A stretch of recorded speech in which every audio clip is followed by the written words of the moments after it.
It's Thanksgiving. Time to reflect on being thankful for something or whatnot. And I'm sitting here making this video because I found so many things worth being thankful, grateful about having been a part of, personally witnessed in my 55 years and counting of adamantly watching our culture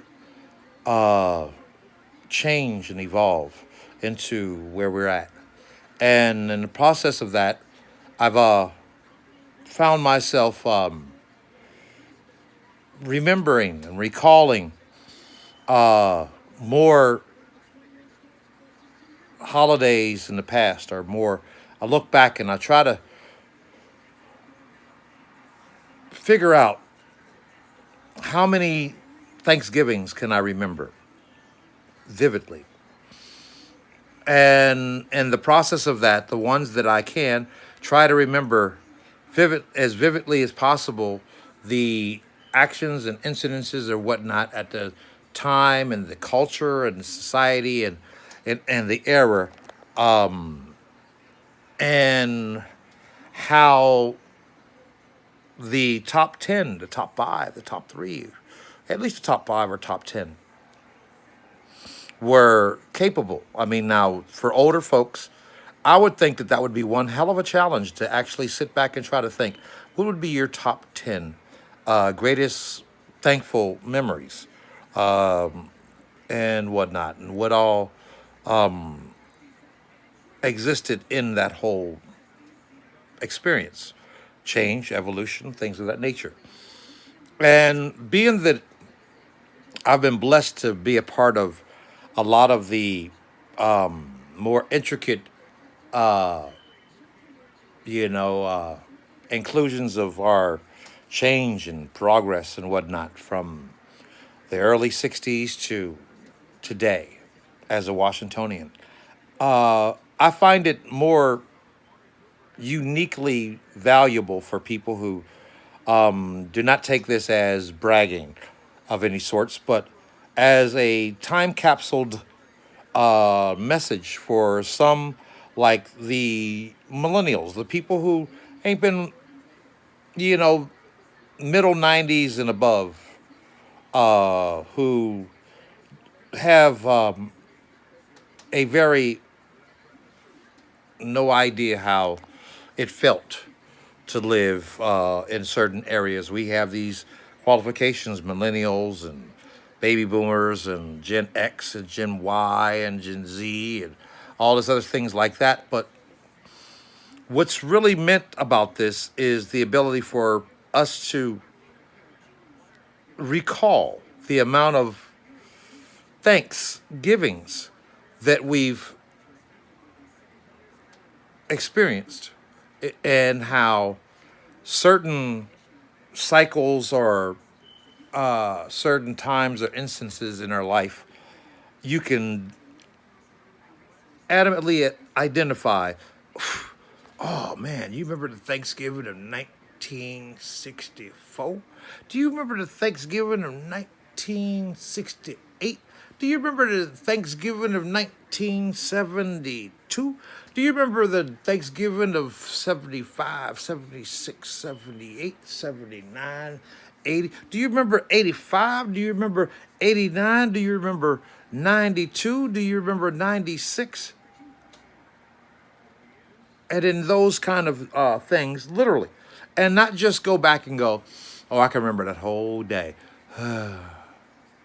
Yeah, everybody was there and the food was good, or this, that, the other. Well, this year there was. Now you can get more deeper into understanding the task into which I'm actually explaining has been the cause of me having to make this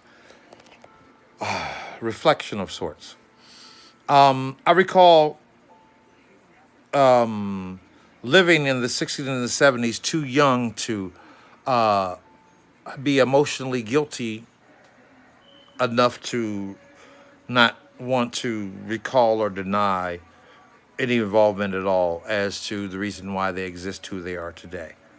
In my case, I've been blessed, overly blessed, to still have the recollection and vivid manner to a lot of things, having been a child of parents who were very, very adamant about being personally involved into a lot of the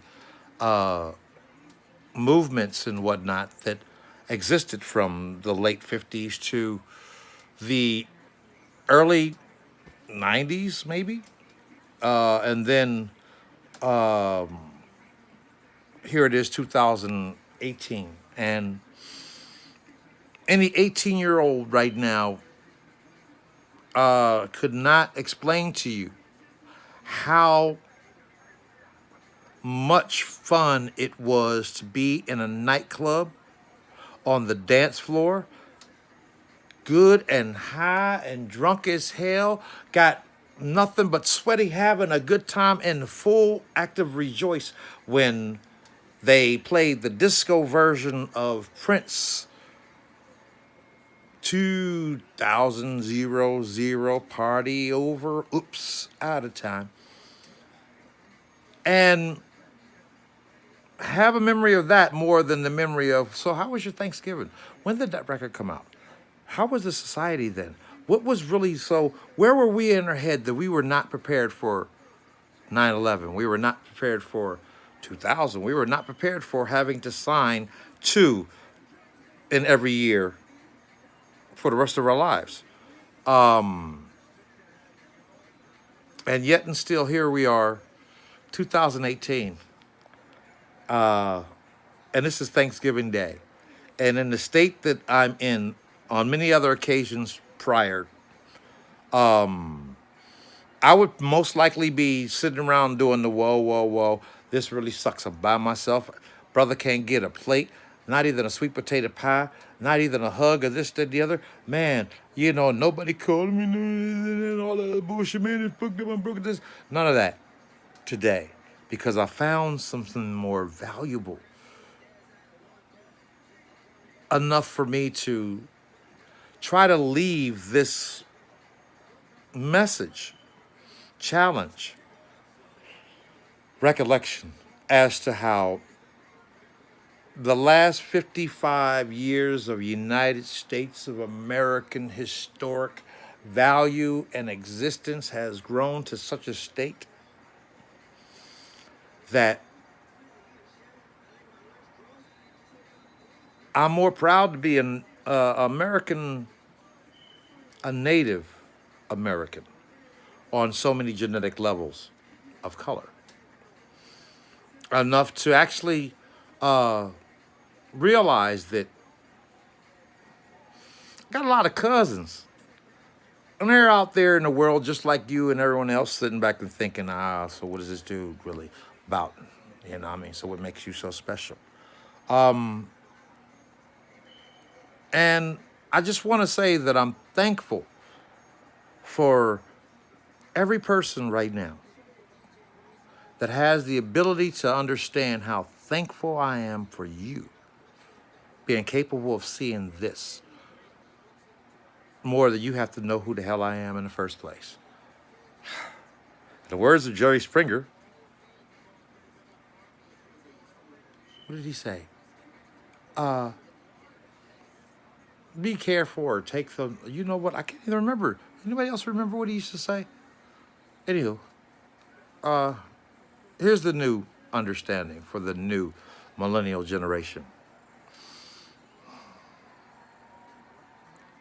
We are all valuable once we are capable of finding more value in each and every person who values you as is too. And until we let go all of this other historic genetic dysfunction, we're not going to be valuable in what's happening in this world, whether you like it or not. And for that, I wish you guys luck.